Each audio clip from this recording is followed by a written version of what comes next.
Tonight, local efforts to help those in Ukraine. You put yourself in the shoes of the everyday person, citizen there, and you can't help but think, you know, this could be me. How people around the GTA are finding ways to help the citizens of Ukraine in their struggle against the Russian invasion. Plus, you know, I guess I gotta start walking. The price at GTA pumps set to hit historic levels tomorrow with no signs of letting up. Why the soaring prices will impact more than just drivers. And Toronto police are investigating after 3 Toronto high schools are vandalized with nearly identical anti-Semitic graffiti. Good evening, I'm Kelda Yoon. Already high gas prices in the GTA will be soaring even more, expected to hit a record high tomorrow with a jump of 7 cents. Our Del Minukduk has more on how people are feeling about this latest pinch at the pumps and why the high prices may not just impact drivers. At $1.60 per liter, filling up the tank today is a good idea. That's because tomorrow it will go north of $1.65 at many stations. Much of this to do with the conflict that we're seeing with Russia's aggression over the Ukraine, but more importantly, global tightness in supply, a problem that we've had well before this conflict began. The rise in price has some reconsidering their mode of transportation. Definitely taking the transit a lot more. If possible, because that's the more affordable way. I guess I got to start walking if the summer starts coming and the weather starts getting better. For others, it's a different set of worries. I have many friends in my community that they are restricting themselves to go outside and spend quality time with the family. I'm afraid it's going to push up price of food and all that kind of stuff because they got to deliver the stuff, right? And for those who think it doesn't affect them because they don't drive, think again. Diesel fuel is up too. Diesel is important because it's the stuff that farmers use, that transportation uses, airlines, rail. So you can see where these factors are going to start to hit consumers in ways they possibly haven't even bothered to consider imagining. The gas prices are just one element of the rising cost of living in Ontario, which led to a heated exchange at Queen's Park. People can't afford it, Speaker. The Premier said he'd take on the big oil companies. He hasn't done so. He said he would take on overnight gouging. He hasn't done so. The oil companies are flush with money. They have billions of dollars in cash. And the drivers have record bills. Mr. Speaker, we're putting money back into people's pockets. We're putting $120 of the license sticker fee that they aren't in favor of. They would never give back to the people of Ontario.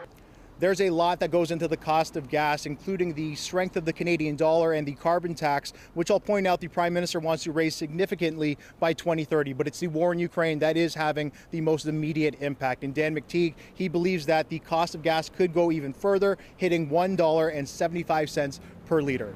Dale Minukduk, CBC News, Toronto.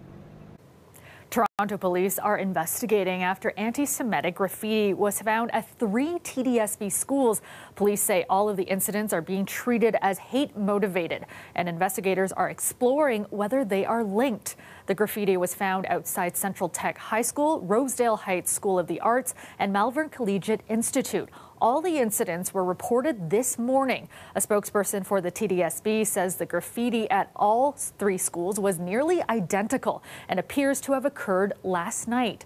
Toronto Police Chief James Raymer said in a tweet that the force's specialized hate crime unit is engaged and that hate crimes are a top priority for the Toronto Police. This is just the latest in a number of anti-Semitic incidents at TDSB schools. Last month, students performed a Nazi salute in front of classmates. At another school, the salute was performed in front of a Jewish teacher. Peel police are investigating after a man was shot and killed early this morning. It happened in a Mississauga townhouse complex, the second fatal shooting in Peel region in the span of 24 hours. Our Greg Ross has the latest. Peel police were called just after 5 o'clock this morning to a townhouse complex near Formentera Avenue. Police located a 28-year-old man suffering from an apparent gunshot wound. That man was later pronounced dead on the scene. At this point, police have not released the identity of the victim, and they aren't releasing many other details about what happened. We do not know the exact circumstances surrounding this incident. That includes any potential information about possible suspects. They don't know if the suspects fled in a vehicle or on foot. They're not saying how many shots were fired or if the shooting happened inside or outside of the home where the man was located. I don't know if he does live there or not. The residents we talked to didn't know the victim. In fact, they didn't even realize there had been a shooting in their neighborhood until they woke up and looked out the window. When I get up in the morning, I saw lots of police cars. The cops everywhere. I didn't even know why they were here. We didn't hear a thing. Didn't hear a thing. It's nerve-wracking to, something happening in the neighborhood. Police spent the morning canvassing the neighborhood, looking for any potential witnesses or surveillance footage that may shed some light on what happened. This happened less than 24 hours after another shooting in Peel Region yesterday, where another man in his 20s was found dead outside of a home in Brampton. Police tell us they don't believe there's any connection between these two shootings. Greg Ross, CBC News, Mississauga. Meteorologist Colette Kennedy joins us now with a first look at the forecast. And Colette, a few flurries here and there today. Yeah, we certainly saw this evening as we got into a little bit of light snow. It didn't amount to much, a couple centimeters in a few spots, but really that's been tapering off. So we just get into these flurries through the overnight and then continuing to see things clearing out, but also to cool down. So that's what's happening is we've got an Arctic front that's been passing through, and as it does, by about 3 a.m. down to -3 for Toronto, Hamilton down to -5. 5 a.m. dropping further, and the winds, well, they will ease up, but still at times blowing enough to give us a significant wind chill. This model takes Toronto down to -9. I'll tell you, I'm going a little bit colder actually than that, and towards Markham likely we're going to see -11, -12 through those regions. So a look at that system as it's pushing through behind that front. Mostly we get some clearing, a few areas where there'll be some lake effect, mostly cloud, a few flurries in there too. Otherwise a lot of sunshine to go around, even though there'll be that cooler air tomorrow. -10 tonight, feeling like -18 and climbing to -5 for a high tomorrow, but a warm up is coming, Kelda. Okay, good to hear. Thanks so much, Colette.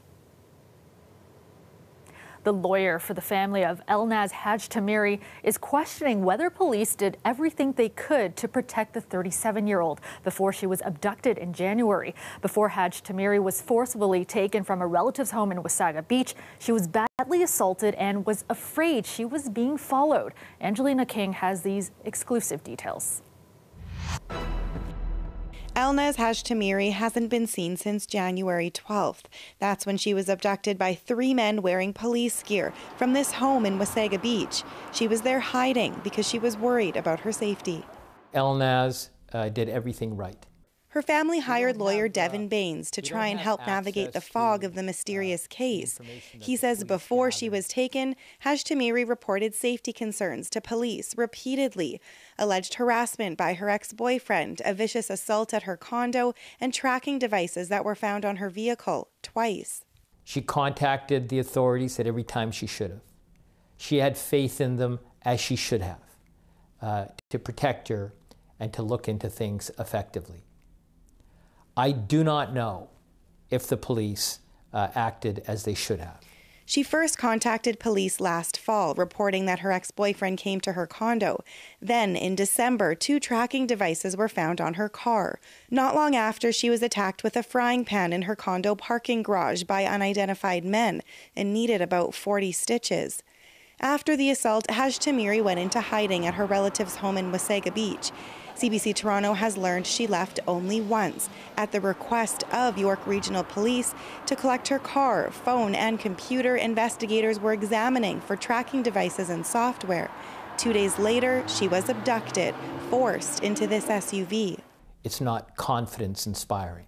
Baines questions whether officers could properly investigate her belongings and electronics after having them for roughly 3 weeks, and says her abductions suggest there wasn't an organized safety plan put in place by police. It's such a crucial period. This shelter services manager says after a woman reports violence, it's expected she'd be connected with resources to ensure her safety, including access to a safe shelter. There are more supports and services out there that could have better assisted Elnaz. For women, you have a right to have your voice be heard. You have every right not to be treated this way and to expect safety and protection. Well, Hashtamiri's ex-boyfriend has been charged with harassment. Police haven't laid any charges in relation to the abduction or the assault. York Regional Police denies more should have been done for Hashtamiri and says it's conducting a thorough investigation. Angelina King, CBC News, Toronto. To Ukraine now, and Russian forces have intensified their attacks on Kharkiv, Ukraine's second largest city, and are now targeting other major centers.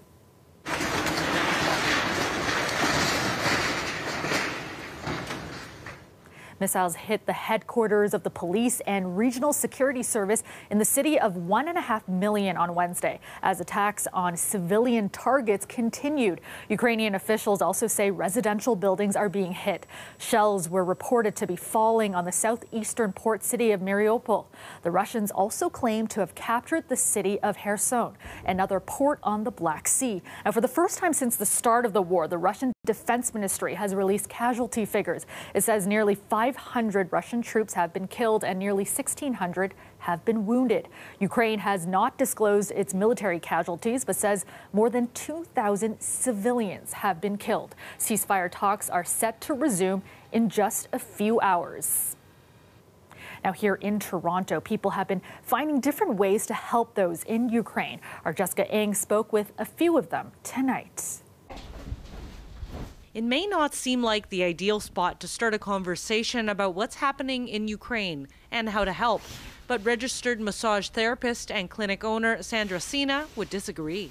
It's hard to know exactly, from so far away where you can best put your dollars. Each month this year, Sina is choosing a different organization to help, donating a portion of each RMT treatment fee to that cause. For March, it was a no-brainer that we need to donate to relief efforts in the Ukraine, so I chose the Red Cross. She says her clients have been eager to know how they can lend a hand. Seeing what we're seeing happening, it makes you feel a little helpless. Everyone is really happy to see, that we're able to together raise money and help out.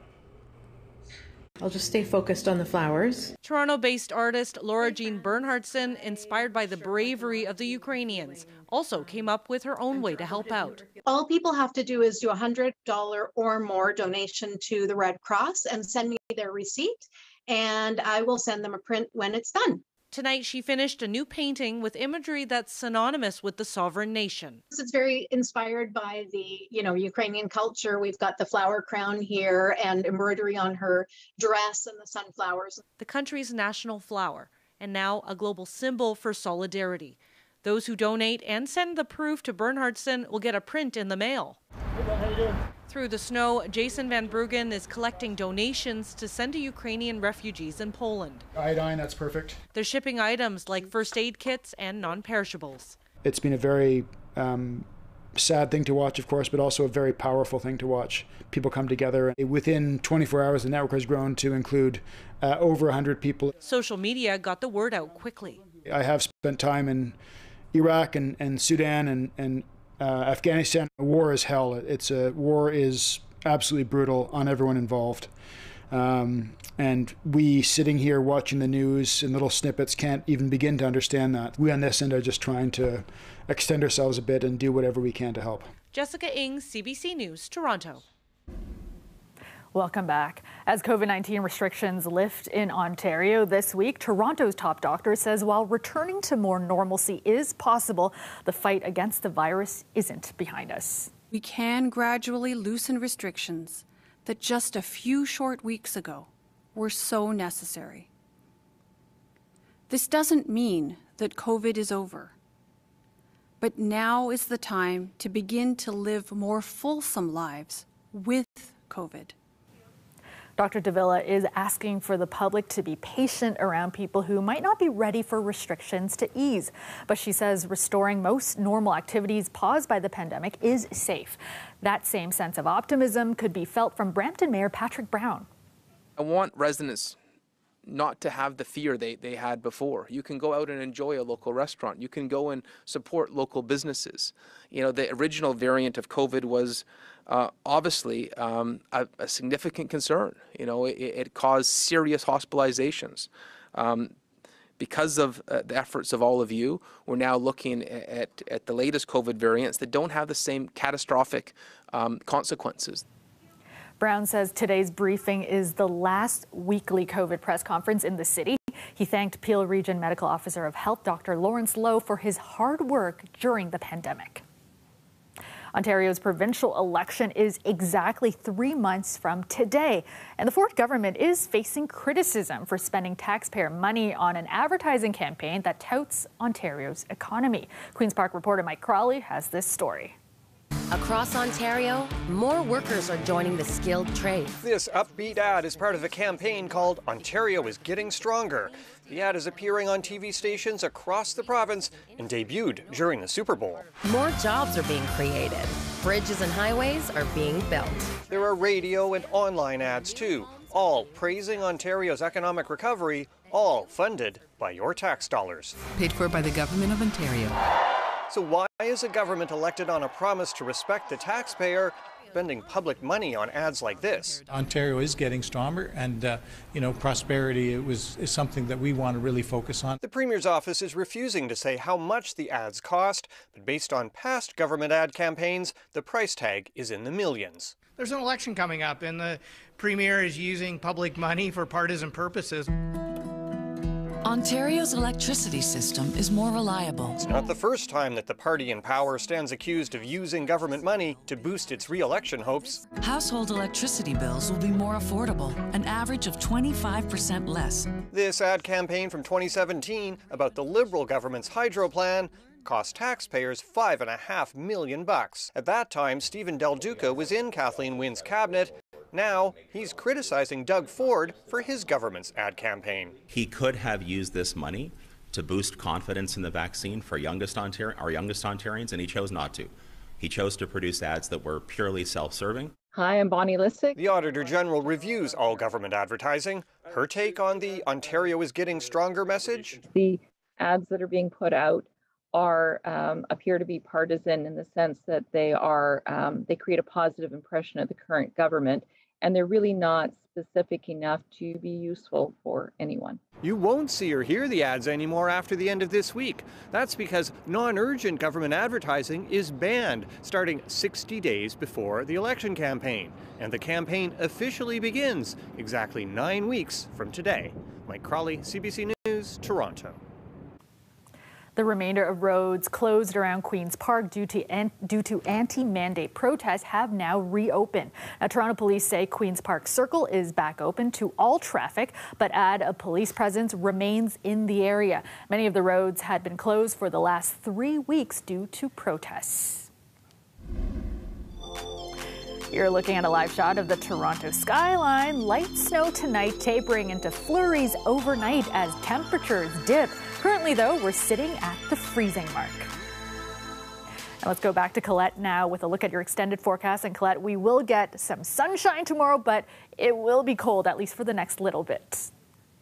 Yeah, we've got to make that adjustment once again to seeing these temperatures back, not just seasonal, below seasonal in terms of what we'll be seeing for a few days. So it's just a visit. It's not here for good. We're going to have changes coming by the time we get to the second half of the weekend, especially, and that's when we're really going to see those temperatures spiking. So let me just kind of work you through what's going on with the system passing by us, allowing that Arctic air to come in and giving that kind of dusting of light snow, tapering off, getting a few flurries in the overnight hours. Now, for tomorrow morning, many areas, eastern, southwestern Ontario, into sunshine. A few exceptions will be where we'll have these bands here of some lake effect, mostly cloud cover, a few flurries you could see.